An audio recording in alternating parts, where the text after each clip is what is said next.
As one of my favorite entries in the iconic Capcom vs series, Tatsunoko vs Capcom is a game that I simply never get tired of talking about, with one of my favorite qualities being its awesome character roster. Even if half of the fighters are unrecognizable to those outside of the hardcore anime crowd, they're all extremely fun to mess around with. But today, I want to talk about the other side of the spectrum. More specifically, the Capcom fighters that never appeared in the Versus series again, and hell, a vast majority of this group never appeared in a fighting game again.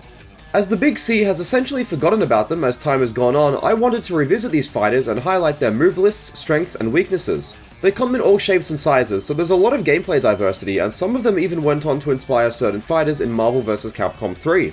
Before we move on, I would also like to make clear that this video will be a blend of both fact and subjective opinion. Frame data and damage values are obviously undeniable, but my personal thoughts regarding specific qualities of the game aren't objective truths, so please keep that in mind.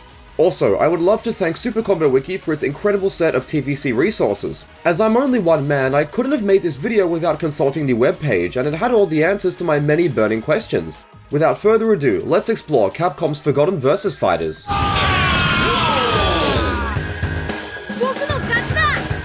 Making the jump from the late 90s, Street Fighter 3's Alex is the closest thing you'll get to a pure grappler in TVC, and you know what that means. Yeah, his damage output is ridiculous. Even without performing an optimal combo, you can still strike fear into the hearts of enemies, especially if you hit them with a big launcher. On the topic of attacks, many of Alex's normals are lifted straight from Street Fighter 3, and it's awesome to see how they've been animated in 3D. Just like in his original series, his buttons don't have the greatest range or frame data, but they make up for it with sheer impact and combo potential. Even the simplest of strikes can become monstrous if routed into a full combo, and it's endlessly satisfying to finish with a command grab. Yes, TVC lets you combo directly into command grabs, which is awesome, particularly if you slightly delay it to reset damage scaling. All of this comes with downsides, however, as Alex's mobility leaves much to be desired. He can't fly, double jump, teleport, etc., making his movements quite linear. It's not too challenging for experienced opponents to run away and lame Alex out, meaning that he lives and dies by getting up close and personal. If he's not breathing down their neck and using assists for pressure, then he's not operating at maximum capacity, so make sure you get in there and slam them into next Tuesday. Anyway, the first of Alex's special moves is his Flash Chop, and all three versions nullify projectiles. Light doesn't hit very hard and has little hit stun, but it's good to use in projectile wars. Medium provides a back turn, which can then combo into an assist, Baroque, or super, and Heavy leads to a ton of hit stun, provided you can get around the lengthy startup. The enemy is stuck like this for so long that Alex more or less has access to a guaranteed launcher, meaning it's a fantastic combo tool. Just like in Street Fighter 3, you can also perform a side-switching suplex when their back is turned, but if you're going for pure damage, I would recommend doing a normal combo instead. To spice things up a bit, if you charge the heavy version, it becomes Machine Gun Chop. This move also destroys projectiles, and is fully unblockable, making it useful against giants. The obvious charge portion of the attack startup means that any aware opponent will be able to simply jump out of the way, but it can be used to great effect every now and then to throw them off their game. Next up is the iconic Power Bomb, and because of Alex's new steroid regime, he can use this in the air. There's not too much to say here, as it's a fairly standard command grab, but using the air reset trick I mentioned earlier turns it into a death machine. Plus, it's hilarious to throw giants around the streets of Japan. Slash Elbow can be used as a long-range approach tool, and like with Flash Chop, it comes in 3 different flavors. Light keeps the enemy standing while causing a soft knockdown if they're above ground, Medium leads to a hard knockdown, and Heavy results in a wall bounce. If you have the right spacing, Heavy can be used for some stylish sequences, primarily with Baroque.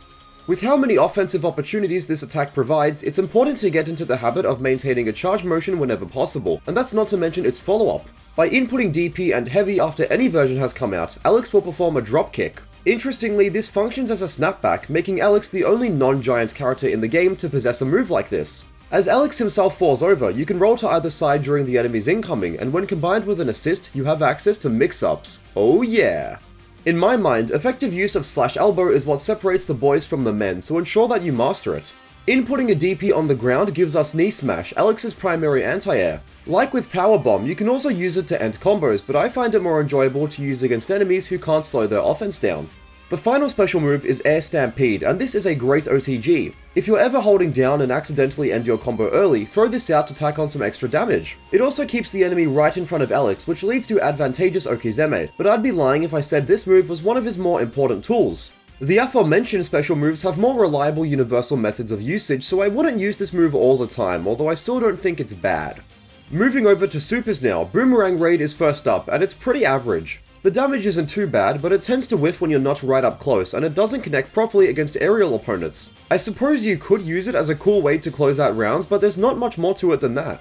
On the other hand, Stun Gun Headbutt is where it's at. This can work from a variety of ranges and avoid certain projectiles, but like with Air Stampede, it's risky to throw out in neutral. The startup and recovery frames make it easy to outmaneuver, which is what makes it so incredible if you do manage to land it. Using Stun Gun Headbutt after medium flash chop is the way to go, mainly because you can land a machine gun chop here, if the enemy doesn't mash out of the stun, that is. Hyper Bomb is Alex's level 3, and it's a really solid combo ender. Any attack that keeps the enemy close to him can easily be used to set the super up, and you can link it after a back turn. Not only does the animation change, but it also does slightly more damage this way. If you're all about being optimal, then you'll want to get your Baroque routes down pat, as they can decimate any character in the game. The range isn't too amazing, but hey, with damage like this, who am I to complain? Overall, Alex is a very explosive fighter with tons of damage potential, but it takes a truly skilled player to overcome his lackluster mobility. If you're new to Tatsunoko vs Capcom and don't mind sacrificing movement for pressure and damage, definitely try Alex out, you won't regret it. As the poster boy of Capcom's classic rival schools, Batsu Ichimonji brings his iconic set of powerful strikes to the world of TVC, and he's quite a well-rounded fighter. In fact, I find Batsu quite annoying to fight against because of just how strong he can be when mounting his pressure, but don't worry, I'll put my biases aside for the video's sake. Batsu's beloved attacks translate over to a 2D fighting game exceptionally well, as they look, sound, and feel the part. Even when doing simple, unoptimized combos, there's a definite fun factor present, especially when you look into the minutiae of his game plan. One such feature I love is the tardy counter, and you can perform this by inputting forward and either medium or heavy when in block stun. These lead to an overhead and a stagger respectively, making them great to use in live matches, as well as being some cool rival schools fan service. Both counters equip Batsu with hyper armor, and the red life provided to him means that he can turn a negative situation into one that gives him access to Baroque. In addition to this, Batsu's light is a standing low, leading to it being a deadly combo starter. At the risk of sounding like a salesman, you can use this one quick move to frustrate any opponent foolish enough to stand in your way, and oh boy, does Batsu have damage.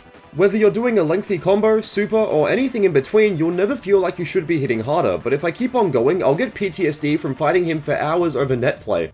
Batsu's first special move is Guts Bullet, a massive projectile that can also be used in the air. Despite their startup and recovery being quite slow, all three versions are solid long-range options to keep the enemy in check, with the same strategy applying to the air version. This version allows for easy super confirms, but be careful when doing it in neutral, as Batsu's momentum is halted the moment he initiates the attack.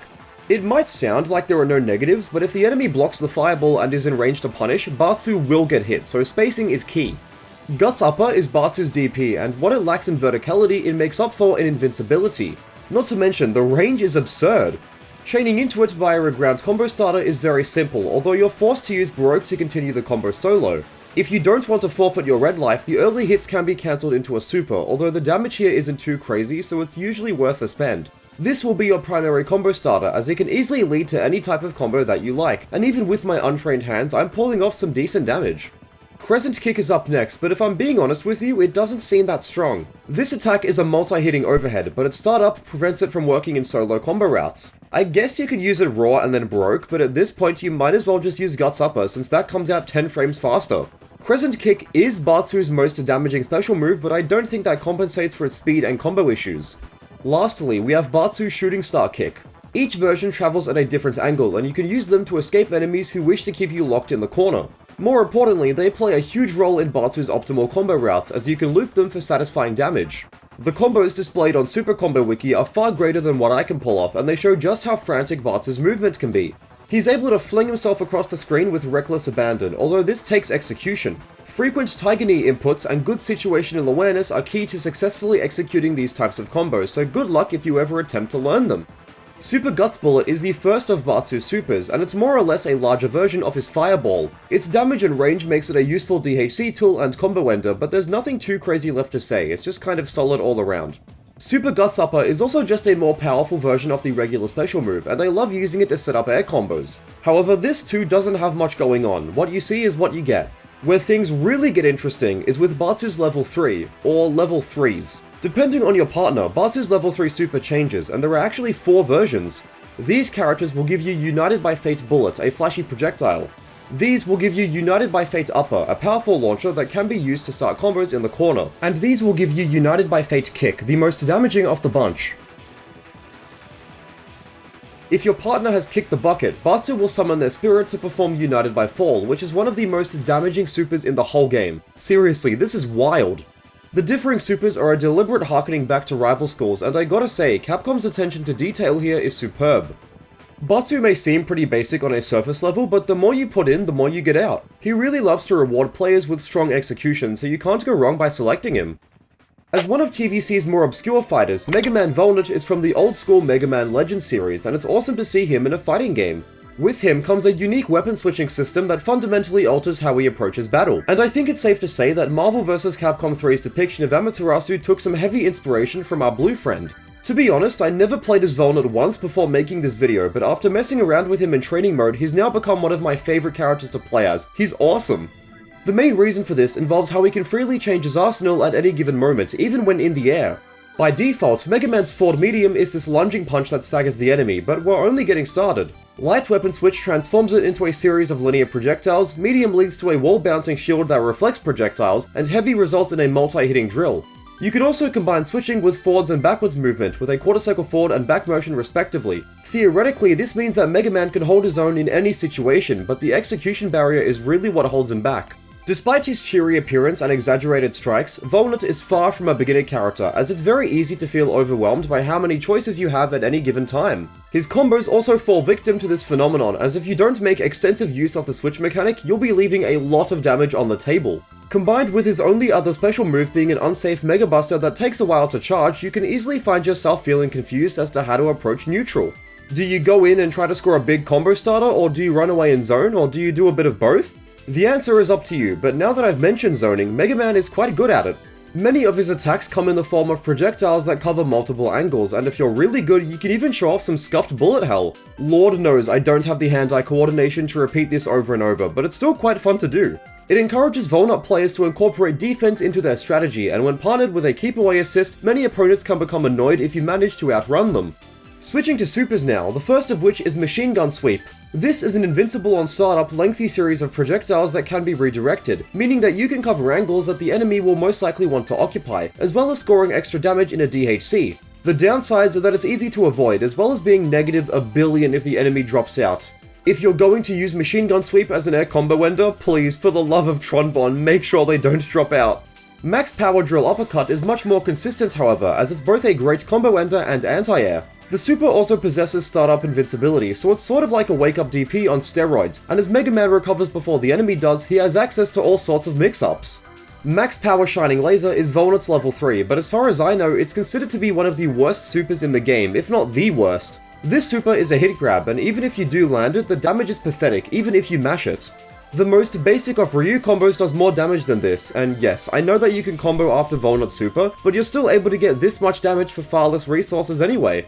I don't know why you would ever go for this attack aside from style points, so I find it to be a bit disappointing.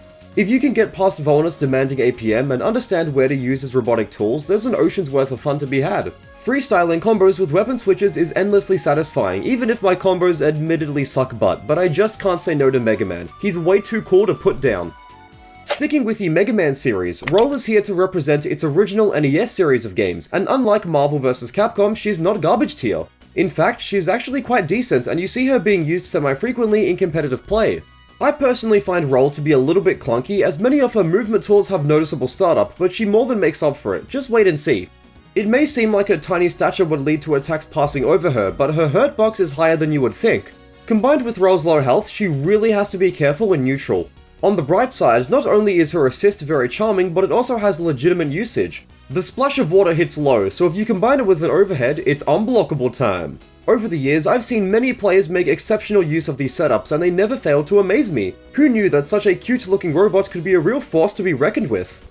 Before we move to Roll special moves, I have to discuss her jumping heavy. This is arguably the most important move in her toolkit, as it has a disjointed hitbox, high priority, and knocks down aerial opponents. Yep, you'll want to use this move often.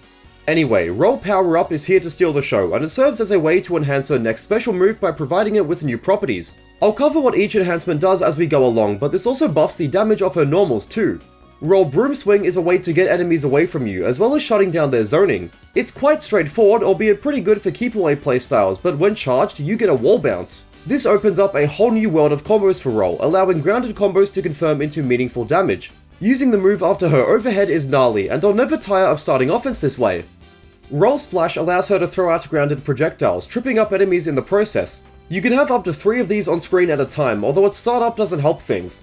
The charged version transforms it into a multi-hitting full-screen beam, although I still think the original version is better. Its screen coverage is much greater. Roll Mop Up proves that she's willing to work hard until the sun comes up, as she can OTG the enemy so many times with her broom. I like to use it after a cornered roll broom swing as a way to link into supers, and you can even mash the button to keep it going. Sure, the damage makes it borderline useless when you're not right up close, but look how hard she's sweeping! But, if you manage to sweep up some spilled water, Roll receives a 10% damage buff. Not only is this permanent, but it can stack up to 5 times, meaning Roll can experience a 50% damage boost. This fixes all the damage issues, and if you have meter to spend, you can go absolutely wild. The charged version leads to more hits, but other than that, the differences aren't major.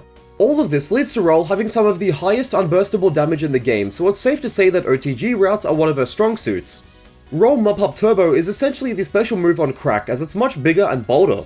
Unlike most supers, this connects as an OTG, but if performed this way, it's hilariously unsafe on hit, so make sure to cancel it. You can also clean puddles to get the damage buff on top of striking the enemy, making it even more fun to utilize. Roll Downtime is an intriguing super, as it actually does no damage. Instead, Roll takes a page out of Elena's book and decides to heal, which is great for when you score a hard knockdown.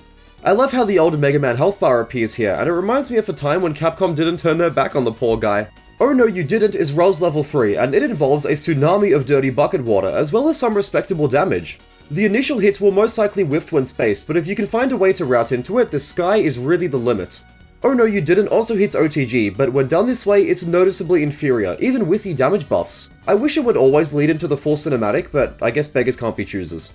I don't know if I would ever main Roll, as my monkey brain demands an air dash with fast startup, but I can't deny that she's extraordinarily enjoyable. There's nothing quite like seeing a fighting game where Roll isn't unusable, so it's pretty incredible. As the lone representative of the iconic... where are you from again, Saki? Oh yeah, Quiz Nanairo Dreams. How could I forget? Saki is one of TVC's premier zoners. Anyway, if you love, and I mean love, to fight from a distance, then Saki is your girl. Not only does she look straight out of Evangelion, but she can easily control the skies with her extensive loadout. She has guns, grenades, melee attacks, and something out of an epileptic's worst nightmare, so it goes without saying that Saki is all about the projectiles, although she does struggle under pressure due to a lack of normals that push the enemy away. In saying that, there's one infamous normal she can rip out, and if you know anything about TVC, you'll know what I'm talking about. Her jumping medium is literally listed as one of her strengths on Super Combo Wiki, and after trying it out for myself, yeah, it's pretty good. A common strategy is to cancel it into a grenade, and then repeat it for as long as you can. This does respectable chip damage and isn't easy for the defender to escape, so Saki should go for this whenever possible. If you find yourself stuck on the ground, crouching heavy is a full screen low, meaning you can catch enemies who aren't familiar with the matchup. Jumping heavy is also a full screen overhead, so you can start to see why Saki is so good at zoning. Another normal I would love to mention is a forward heavy. This staggers the enemy as well as having some invincibility frames, leaving them open for whatever you can think of. It has a lot of startup, but I still like to use it every now and then. Moving on, Positron Cannon is a full screen beam with the number of hits depending on the button. The strength also impacts pushback distance, with the trade-off being that stronger versions are slower to start up. This move doesn't seem too bad, but there's also nothing particularly striking about it either. Headbutt is a command grab, and don't let the damage fool you, it's great. Hell, it even works on giants. There's a surprising amount of range to this attack, and you can link into pretty much anything you want after it connects. You can even use Headbutt as a tick throw, and I guarantee that a lot of players won't be training to look out for this, so it's a fantastic tool to throw them off their tempo. Grenade Toss is up next, and there are 3 angles this move can occupy. I mentioned earlier about how you could use grenades in the air, leading to the enemy having to dance around them. These aren't going to dominate neutral in every matchup, but at least Saki can be proactive from a variety of angles. If you want to slow down the match's pace and regain control, this is the tool to use. Special Ammo is my favorite of the bunch as it dramatically changes Saki's heavy normals. Light leads to a high damage projectile that's most useful when up close, medium is a multi-hitting energy sphere that can absorb projectiles, and heavy is the most insane of the bunch. Not only does this make the bullet launch the enemy and place them into a hard knockdown state, but it's also an overhead. This means that Saki now has a full screen launching low and overhead, with the latter leading to relaunches. I can't put into words how awesome I found this attack, and experimenting with it in training mode was the highlight of my week. All 3 bullets have defined uses, and like with Mega Man Volnet, part of the fun comes from determining when and where to use each type. If you're looking for an anti-air, Positron Storm comes in clutch as it does an amazing job of stopping enemies who rely on air mobility to approach. If the opponent is in an awkward position during a super, Saki can come in to save the day, making it great for certain DHC routes. However, the move's coverage leads to it being very unsafe in other situations, and if this happens, then Saki is open for punishment. Load Super Armor Piercing Shell, or just Piercing Shell for short, is an install that, like with Special Ammo, changes her heavy bullets. This time, they're now completely unblockable, leading to a Pandora's box of resets being opened. A common strategy is to end an air combo early, reset with the unblockable bullet, and then relaunch. You can also use it to force a strike when the enemy is stuck in block stun, with Saki being encouraged to find the most depraved ways to utilize this super. These resets can shred through low health characters, so they have to be very careful when Saki activates the move. World's greatest attack is her level 3, and it's also a counter, so I don't believe you can combo into it. Highs, mids, and lows will fall victim to the startup, although projectiles will beat it out, so it's not foolproof. At first, I thought it was weird how a Zona would have a counter super, but now that I think about it, it starts to make sense. As mentioned before, Saki doesn't have reliable options to get the enemy off her, and while this super is very expensive and risky, I suppose it's better than nothing? It's def on whiff, sure, but the damage might be worth the risk if you're desperate to close out the game. If you have a hard read, World's Greatest Attack can be used to beat out slow buttons, but this takes major cojones.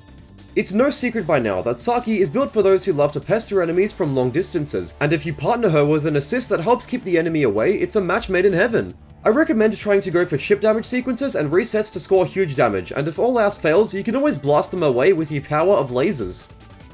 Kaijin no Soki is the game's lone Onimusha representative, and even though I've never played any of the games before, Soki's depiction here makes me want to try them out. It's easy to look at Soki and think that his poor speed would make him a sitting duck, but he's an absolute powerhouse who makes up for it with surprisingly strong range. Whether you're using a mid-range poke to hit confirm or a half-screen load to literally trip the enemy up, no opponent is safe when far away. It's hard to truly understand just how fast Soki's buttons can reach unless you've been on the receiving end of them, so you'll just have to take my word for it, but trust me, they go far. Even his throws have deceptive range, so it's clear that Soki players are intended to dominate from mid-screen. If the enemy dares to fight back, Soki's armor can make them regret that decision, as he can blow through their offense. It would also be wrong of me to not mention Soki's damage, as even the most basic of combos can hit hard. Some of these sequences did way more damage than I was expecting them to, especially when you incorporate Baroque. Soki is a monster, so you better have meter to burst. But you can't be a feared Japanese warrior without some cool special moves, and Head Splitter is the first of them. Not only does this stagger the enemy, but it also hits overhead and has super armor. If the opponent is in the air, Head Splitter will send them flying down, which never gets old. It's good fun using the strike to link after an assist, but the wickedly long startup and recovery makes it very unsafe if mistimed. Also, if you press medium and heavy once it connects, Soki will perform a follow-up called Isen. This functions akin to a launcher, and you can Baroque to begin a combo. Deflect is a conventional parry that catches mids and highs, and it leads to a side-switching crumple if successful. This can also lead into Isen, so make sure you react in time to execute it. Slam is a powerful shoulder tackle with outcomes that depend on the button. Light is a crumple, medium is a hard knockdown, and heavy is an armored wall bounce. The types of combos you'll be able to perform depend on which slam you input, but I find that all of them are useful. Even the light one lets you link into a magic series, with rapid-fire jabs being an option in the corner. Heavy is obviously the most damaging version with the biggest combos, but medium's knockdown lets you combo into Soki's final special. Finisher is a low OTG strike that is best used after hard knockdowns to squeeze out some extra damage. Corner combos are where you'll mostly see this, although it's going to work anywhere on the screen after a back throw. It's also one of Soki's faster special moves, so you can even use it every now and then in a block string to catch unaware opponents, but this is only for the most wild of players. The recovery doesn't help either, as it leaves Soki wide open, so it's best to only use the move when it's guaranteed to connect. Sword of Purification is Soki's primary damage ender, as well as his most straightforward. It looks incredible and functions nicely as a solo combo ender or DHC option, but that's about it. There are a few invincibility frames during the startup, but I wouldn't risk using it as a consistent reversal. His other supers are much more engaging, so let's segue over to Oni tactics. The green sword staggers the enemy, forcing Soki to use Isen if he wants to use a combo, although it will wall bounce against aerial opponents. With Baroque, the extension can lead to jaw-dropping damage, and with 8 startup frames, it's not a bad option. If you slightly charge the startup, Blue Sword will come out, leading to a high damage automatic follow-up. DHCing into a whiffed super is a good idea, as it allows you to easily continue the combo. If you charge it all the way, however, Red Sword leads to the same follow-up from before, but with even more damage. This is the damage equivalent of most level 3, so only having to spend 1 bar for it is nuts. Soki's level 3 is very intriguing as it activates an install instead of being a regular attack. Oni mode provides him with hyper armor and chip damage on normals, although it prevents you from inputting the previous super and calling assists. You'll notice these colourful orbs that appear when striking the enemy, and you can absorb them by holding the assist button. Yellow orbs heal Soki, blue orbs grant you extra meter, and red orbs find their home in the Oni meter. When filled completely, you can perform Oni Cutter for jaw-dropping damage, even if you have very little meter left. I love this whole process on an aesthetic level, but it's honestly not very reliable. It takes so long to fill up the Oni meter, and most characters won't have any trouble running away to kill time, so it's not likely that you'll see the activation being used in a real game. After having spent time with Soki in training mode, he's now one of my favourite fighters in the whole game, and I loved how impactful his animations are. If you're a fan of heavy hitters and fighting games, you'll definitely want to try Soki out, he's really fun. As the final character we'll be covering, PTX 408 is Capcom's Lost Planet representative and is here to demonstrate just how entertaining the giant characters can be. If you aren't aware, giant fighters possess a few exclusive characteristics, with hyper armor being the first of them. If you try to use your basic set of normals and specials to force PTX to block, this isn't going to work, as he'll be able to power through them with ease. Giants can still defend normally of course, but the armor helps them push forward. There are attacks in the game that break through this armor, but it's related to matchup specific, so I'm not going to get into it. Giants also have snapbacks, which we saw earlier with Alex. If you're familiar with how these work in Marvel, then you'll have to think again, as they aren't their own set of attacks within the confines of TVC's Giants. This means that it's possible for PTX to initiate a snapback and not have it switch characters, which I'll get to later. Giants also have extra health, which makes sense as they aren't allowed to partner up with anybody. PTX also has chip damage on every one of his attacks, no matter how small. This makes doing incremental damage over the course of the match a breeze, but it does fuel the enemy's Baroque, so keep that in mind. With the general information out of the way, I'm delighted to say that PTX is one of the most enjoyable characters I've played as in TVC. He's slow as a turtle, can struggle against consistent zoning, and is more or less constantly wide open to being attacked thanks to his height, but his animations, damage output, and gratifying combos make him a pleasure to pilot.